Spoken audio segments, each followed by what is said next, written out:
নমস্কার বন্ধুরা, স্বপ্নার গল্পকথায় সকলকে স্বাগত। সবাই কেমন আছেন? আশা করি নিশ্চয়ই সকলে ভালো আছেন, সুস্থ আছেন। চলুন তাহলে দেখা যাক নবদ্বীপের রাস। আমরা রাসের দিনে যেতে পারিনি, আমরা আরণের দিন গেছিলাম। মানে রাসের যে পরের দিন সেটাকে আরণের দিন বলে, আরণ বলে। সমস্ত প্যান্ডেলে ঠাকুর পুরো, ওখানে তো প্যান্ডেল সেরমভাবে হয় না, ঠাকুর অপূর্ব হয়। মানে ঠাকুর নিয়ে কোনো কথা হবে না, এত সুন্দর হয়। কৃষ্ণনগরের বলে পাল, মানে কৃষ্ণনগরে ঠাকুর হাতের কাজ, মাটির জিনিস সুন্দর পাওয়া যায়, সত্যিই তাই। নদীয়ার এই নবদ্বীপে এত সুন্দর যে ঠাকুর হয়, ঠাকুরের মুখগুলো মানে মানে তাকিয়ে থাকতে ইচ্ছে করে, মন ভরে যাওয়ার মতন হয়। যাই হোক, দেখুন আরণে বেরিয়েছি, তাই দুই বোনে মিলে একটু এত সবাই নাচছি, এত ভালো লাগছে। সবাই মিলে বেরিয়েছিলাম আমরা, ভাই বোন, আমার বড়মশাই, ছেলে মেয়ে সবাই মিলেই বেরিয়েছিলাম আরণে। খুব মজা হয়েছে। তারই কিছু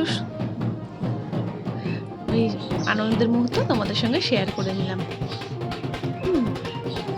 এত সুন্দর ঠাকুরগুলো হয়, অনেক রকমের, নানান রকমের ঠাকুর হয়। রাস বলে যে শুধু রাধা গোবিন্দের মানে যে হয় তা না, নানান রকমের ঠাকুর হয় আর অপূর্ব ঠাকুর হয়। মানে নবদ্বীপের এটা সবথেকে বড় উৎসব, রাস উৎসব। মানে এই উৎসবটার জন্য নবদ্বীপের লোকেরা অপেক্ষা করে। যাই হোক, নবদ্বীপে একটা আলাদাই একটা, মানে এটা রাসটা একটা আলাদাই একটা এত সুন্দর, এত আনন্দ। আগে কার্নিভাল ছিল না, এখন আবার কার্নিভাল শুরু হয়েছে। রাসের মানে আরণের একদিন পর আর কি কার্নিভাল হচ্ছে। শনিবার দিনকে হয়েছে, যেদিনকে আরণ গেছে তার পরের দিন কার্নিভাল। যাই হোক, সেটাও খুব সুন্দর, সেটাও দেখবার মতন সুন্দর, মানে দারুণ। আমি কার্নিভাল দেখিনি, এই প্রথম নবদ্বীপের রাসে কার্নিভাল দেখলাম, কিন্তু ভালোই লাগলো, খারাপ লাগলো না। আশা করি তোমাদেরও ভালো লেগেছে। দেখো কত বড় বড় মূর্তি হয়, কি বলবো, সেই 3 তলা, 2 তলা, 3 তলা সমান সব ঠাকুর হয়।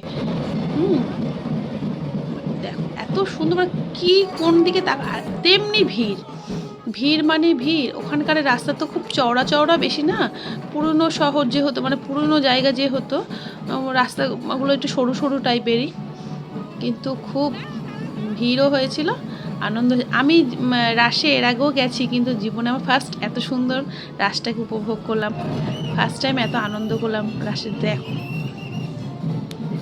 চোখটা শুধু দেখো, মুখের দিকটা কত সুন্দর, মানে ভাষায় প্রকাশ করা যায় না, মানে চোখ দুটো জুড়ে যায়, মানে তাকিয়েই থাকি, এত সুন্দর। আবার পুরো ঘোরায় ঠাকুরগুলোকে, পুরো ঘোরাবে, ঘুরি ঘুরি ঘুরি ঘুরি নিয়ে যায়, মানে যাতে মানে চারিদিকে লোক যাতে দেখতে পারে, দর্শন করতে পারে। অনেক বয়স্ক মানুষরা তো বেরোতে পারে না, তারা বাড়ির গেটের সামনে দাঁড়িয়ে থাকে, দাঁড়িয়ে থেকে অনেক অনেক ঠাকুর দর্শন করা যায়।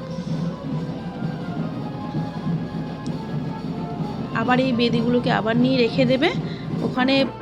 অনেক বড়, ওখানে আছে বড় শ্যামামা, মেজ শ্যামামা, ছোট শ্যামামা, এরকম অনেক রানীমা, অনেক অনেক মা দুর্গা, লক্ষ্মী, মানে যেখানে যেরকম পুজো সেখানে সেরকম, মানে সব রকমেরই পুজো ওখানে হয়। যারা দেখেছো, যারা জানো তারা তো জানোই, যারা জানো না বা দেখোনি তারা একবার গিয়ে একটু দেখে আসবে, আশা করি তাদের ভীষণই ভালো লাগবে।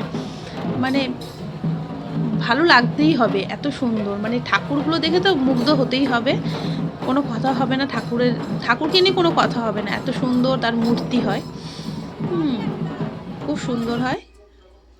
তোমাদের ভিডিওটা ভালো লেগে থাকলে লাইক সাবস্ক্রাইব করে দিও। ভালো থেকো সব।